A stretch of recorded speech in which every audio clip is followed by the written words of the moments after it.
Hi, Dale Bruning here. We're going to continue with further discussion about technique, and this is lesson 9 that deals with technique.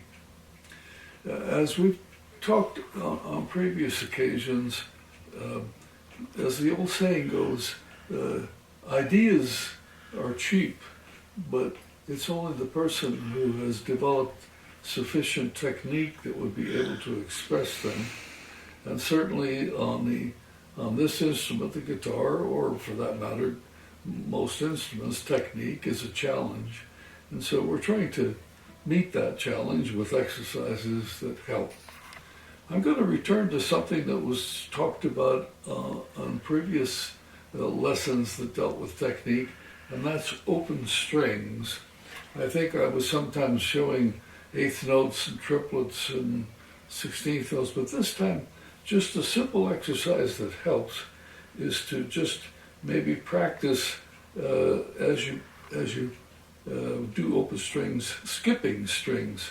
So I'll play the first string, third string, and then second, fourth, 3, 5, 4, 6.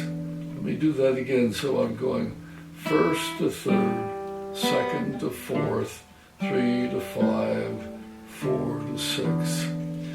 Another thing about this is that since I tend to use a lot of consecutive picking, I think it's an excellent place to practice the consecutive picking. I'm not playing all of those notes that I just played with downstrokes, but rather I'll play the first string with a downstroke, the third string with an upstroke, second string with a down, fourth with an up, third with a down, fifth with an up, and then fourth with a down, and sixth with an up. So the idea is that when you're heading in a first to sixth string direction, play that note with an upstroke.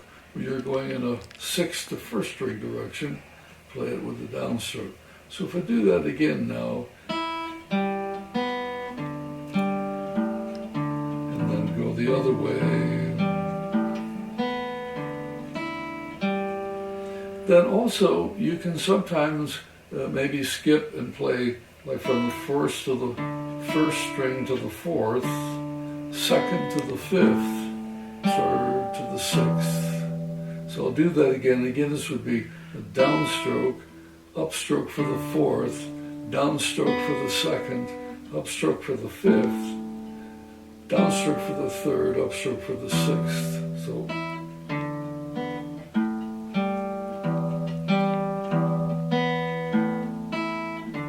So sometimes you can get a little daffy with just playing open strings. So you might want to choose maybe one of your favorite chords, and maybe one that plays all 6 strings. And now I'll do that 1, 3. Sounds a little bit more interesting now because you're playing that chord. Or maybe if I played from first to the fourth, second to fifth.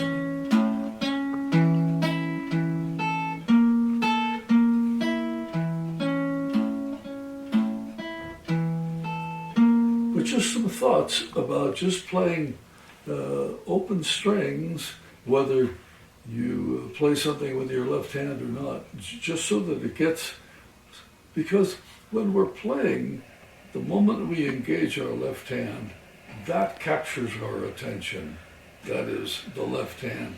So we need to take the right hand for granted.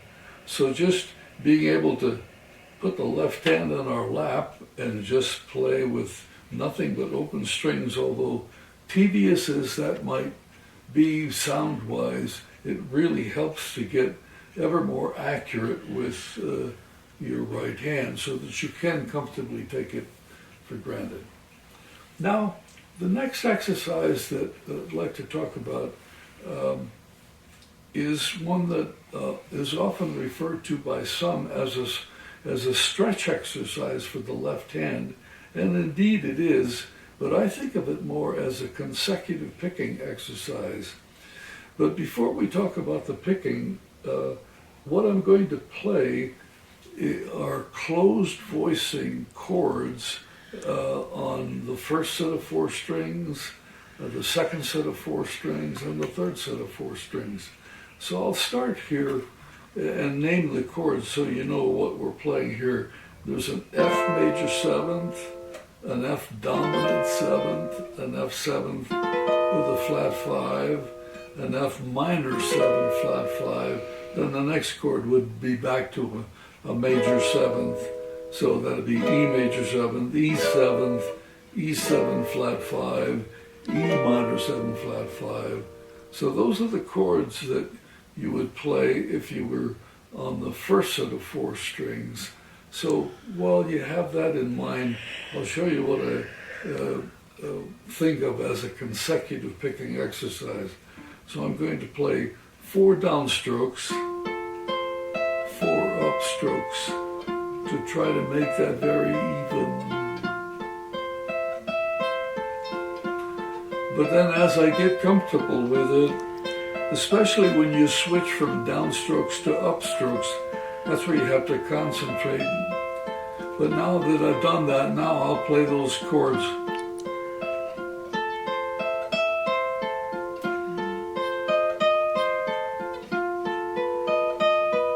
And so you're working toward getting an even sound.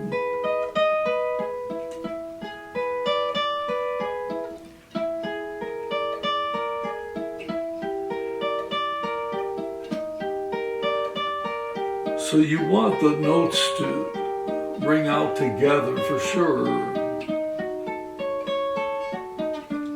Now, after you've done that a while, you might, when I'm doing this, I probably don't go beyond the 5th fret, like I might get to a B flat major 7th here and stop there. But sometimes I'll start with the B flat major 7th and do the same thing I was just doing, but go in the opposite direction, or go ascend the fingerboard.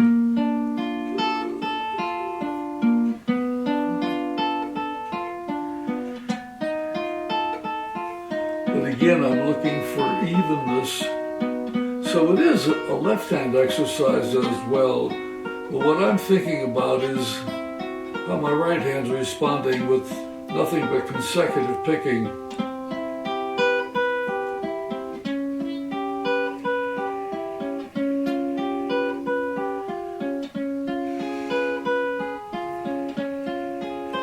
And so on. Then what is sometimes a good thing to do is to reverse that. So I was ascending and descending from an arpeggio standpoint. Now I'm going to descend and ascend.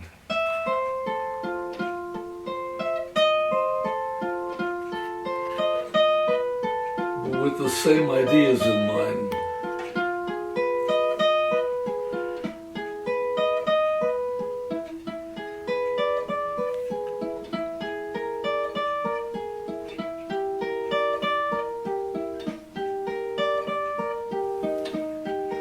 And so on. Now, if I'm going in the other direction,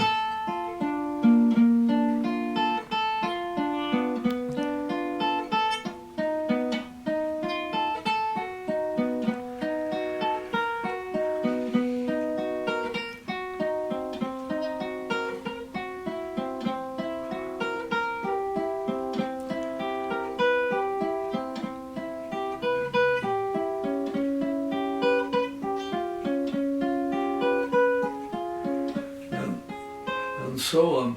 And incidentally, if your left hand starts to get tired, you know, you might be able to just continue for a little bit, but you've heard the expression, no pain, no gain. Don't apply that to what we're doing here. If your left hand starts to hurt from doing those things, stop and give it a rest. You know, maybe you shake your arm or whatever, but don't keep doing where it really feels very hard. In fact, sometimes when we're playing a long gig, well, we need to have endurance, and so we need to be able to judge how long we can play with that left hand. And with the right hand, maybe the biggest thing with what we're doing is to try to stay as relaxed as possible. That's the main thing, to be relaxed. Now, in this time when I do it, why, I'm going to just ascend only.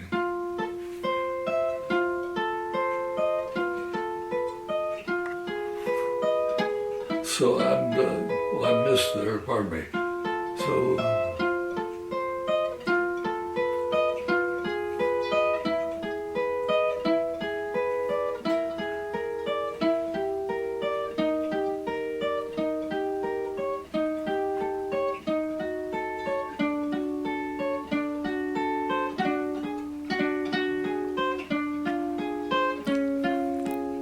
now sometimes if you wanted to try to keep all of the notes sounding as even as possible, why, when you make that, when you go back to the fourth string and play the root of the chord, that's an upstroke, but it's a free stroke as well. But if for some reason whatever you were doing needed to have an accent on that first of every four notes, then play it with a rest stroke, so it'd sound this way. I'm exaggerating it a little bit.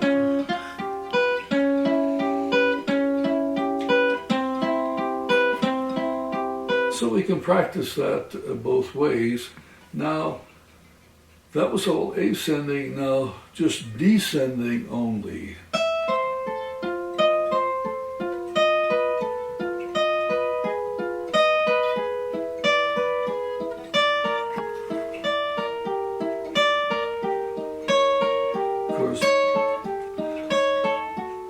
If I wanted to have that first note that I play, which would be the seventh of these closed voicing chords, I don't have another string to come to rest against, but I would just play it with a little bit more pressure if I were playing,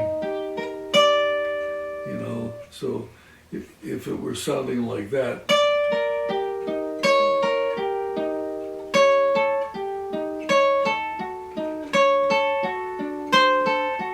But in most cases, I like to work on just trying to keep everything as even as possible.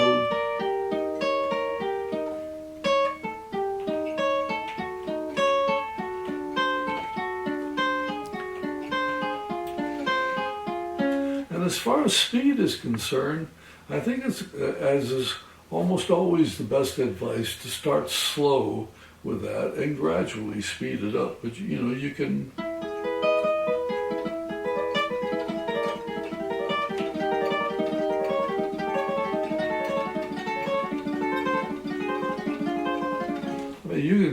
You can take the tempo up for sure, and it almost has a harp-like sound.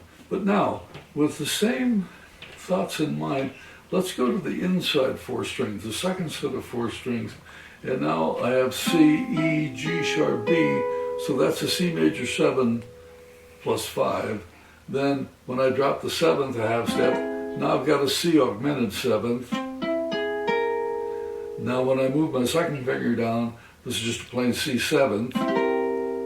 Then when I move my third finger down, I have a C minor 7th. Then the next chord would again be a C major 7 plus 5.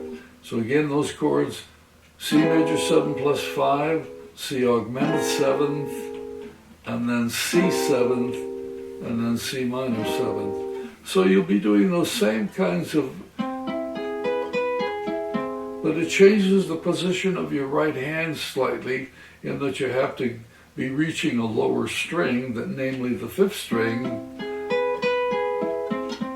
So you want to try to remain comfortable with,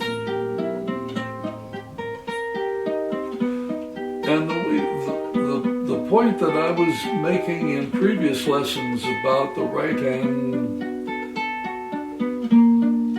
is this, that when I'm making downstrokes, I'm doing it with my thumb. I'm just letting my index finger relax. well, I play the downstroke with the thumb. And then when I'm playing these upstrokes, I'm relaxing the thumb. That's why the knuckle pops up a little bit, because I'm pushing upward with the index finger. And that's sort of the basic movement of consecutive picking, because you're making all of the movements, all of the sounds, as it were, with just your thumb and index finger. So again, we could play on that inside 4. We might be able to play in different sounds from the previous one.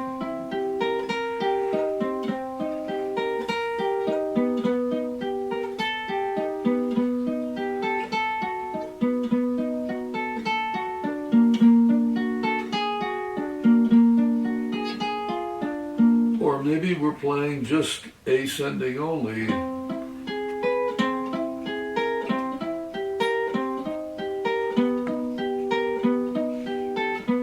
But then make sure that with all of these that you reverse.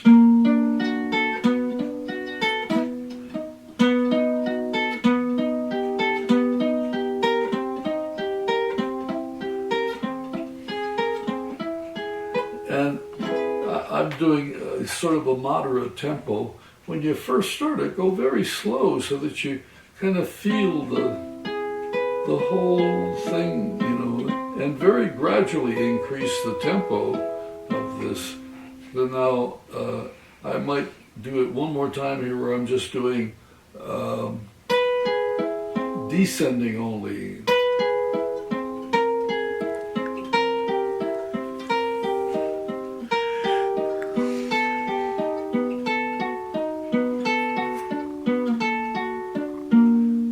So it's the same routine as on the first 4 strings. Now, let's just do it one more time where we take a look at the third set of 4, the bottom outside set of 4. So now if I start here where my first finger's on the 12th fret, well, what I'm in effect playing, because that's a G with my first finger and a G with my little finger, what I'm playing is an augmented triad. G, B, D sharp, G. But now when I play the F sharp,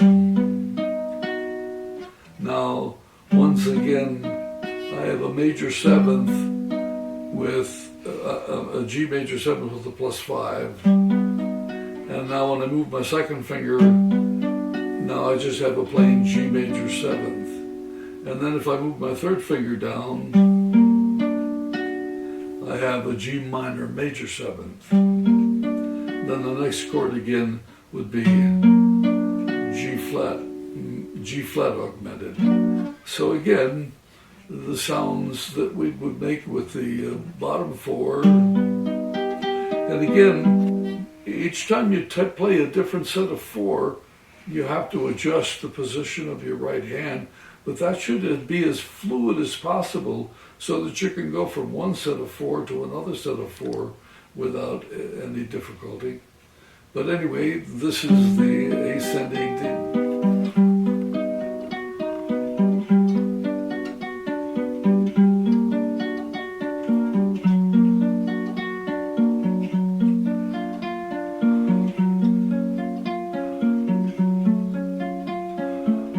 Now if I were playing descending, ascending,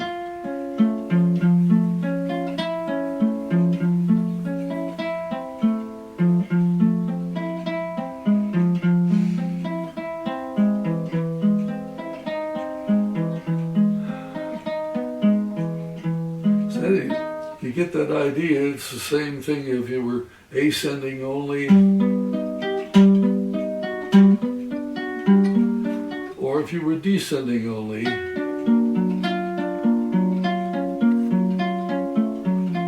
But again, to repeat, do it slowly so that you can analyze what's going on with your hand. Like I say, I call it a consecutive picking exercise, so hopefully once you get your left hand to do what you want it to do, to try to stay as relaxed as you can with your right hand and examine what's going on. Make sure that you're not with your other fingers that are not involved with holding the pick. Make sure that you don't extend them outward or pull them back to make a fist, either one, but just let them collapse naturally on the hand rest here. So that's an added consecutive picking exercise that will help. Now, I'd like to go to another type of exercise, and I just call them chromatic exercises.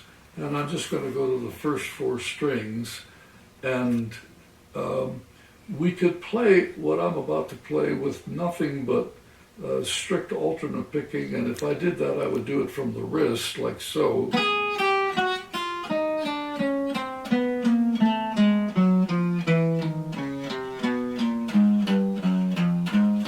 And certainly that would be a valid way of doing what I'm doing. But with the concepts and the approach with consecutive picking, I would play down, up, down, up, up, down, up, down, up, down, up. So the first stroke as you change strings would be an upstroke because you're going in a 1st to 6th string direction, as I would be returning from the 6th string back toward the 1st string. The first stroke would be a downstroke, down, up, down, up, down, up, down, up, down, up, down, up. Another thing about a chromatic exercise that helps is to try to get the full value out of each note, so that when you play 3, that even as I leave this F and put my finger here, on the E flat, and incidentally, we're calling it a chromatic exercise, but I'm not using any open strings, just playing, 4 notes in a row on each of the strings here. So when I do this, I want to make sure that with my left hand, each finger stays as long as possible so that one note rings into another, so that you don't get a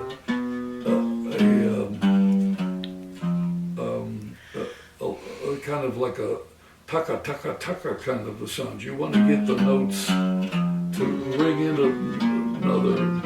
So now if I do that with the first 1, 2, 3, 4, as I move to the first note of the next string, I'm hanging on with my little finger of the previous string, so that again I get that maximum sound out of each one. So, and again, with regard to speed, don't be too eager to do that, but just gradually increase, as you're feeling comfortable about it.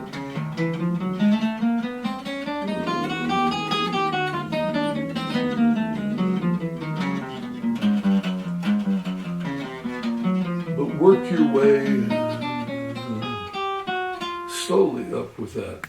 Now, that exercise also affords opportunity to talk about some, I refer to it as legato picking. And so here, what I'm going to play is a slurring of the first note, like from the 4th finger to the 3rd finger, a pull-off, in other words, and then pick the next 2. So the first 2 of each string is a slur, a downward slur. So now that slur with the pick is an upstroke, but it's a rest stroke.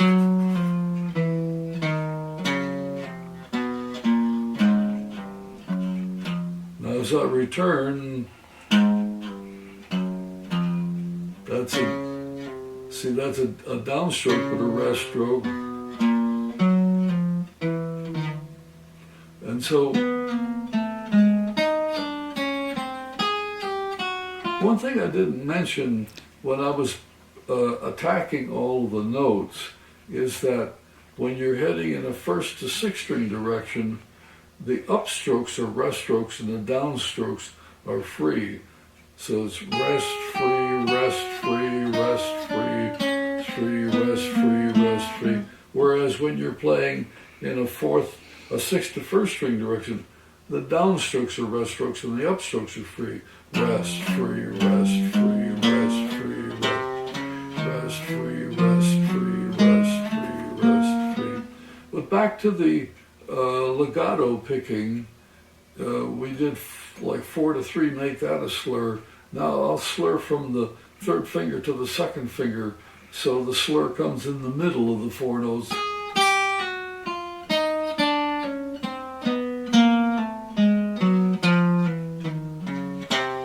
And so that downstroke is a rest stroke again. Now, if I were returning 1, 2, 3, 4, it'd be.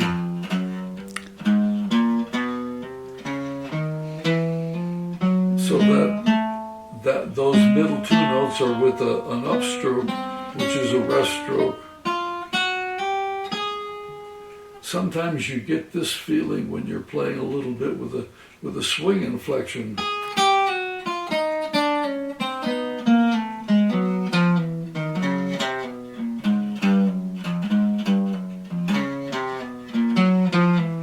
Because you're slurring into the downbeat, and that's what gives you that sort of a feeling, and so on. But now let's slur from the second to the first string, first finger rather. So here's.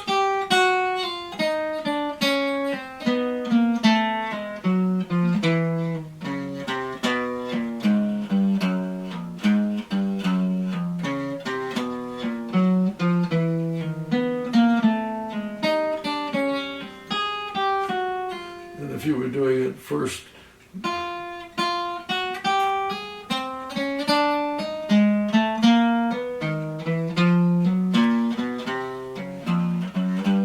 so sometimes I was playing with a little, but so you can practice it with even eighth notes as well as swing eighth notes. Now, another thing to do is to just, if I were doing it, I'd slur every other note.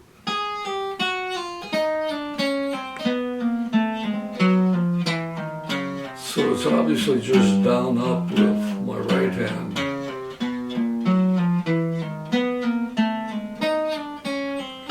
And then going the other direction. But all of the strokes are rest strokes. If it were a fast tempo, you'd have to back off from rest strokes and play it, still making the slur, but with a little bit more pressure of a free strokes. And then last but not least, we can play, make the slur be 2 notes.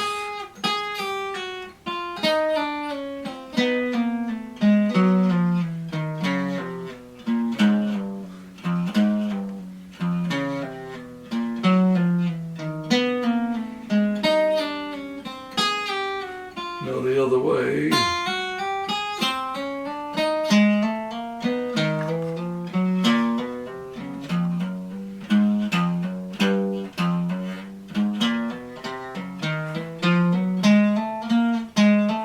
Excuse me, I was sometimes reverting back to the other way.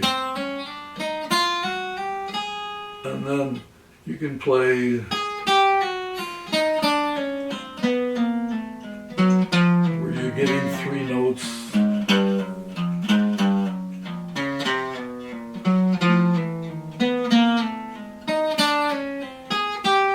Or this way.